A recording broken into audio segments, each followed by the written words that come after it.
Isa sa mga pinaka-nakakatakot na video selfie na nakita ko yung sa isang bata kasama yung lola niya.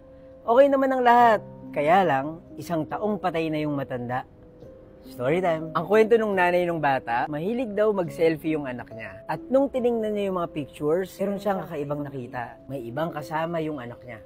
Kinilabutan siya nung napansin niya na ang kasama ng anak niya ay walang iba kundi ang nanay niyang si Olympia, na isang taon nang namatay. May paniniwala na kapag nagbabalik daw ang mga mahal niyong sa buhay na namayapa na, meron daw siyang sinusundo.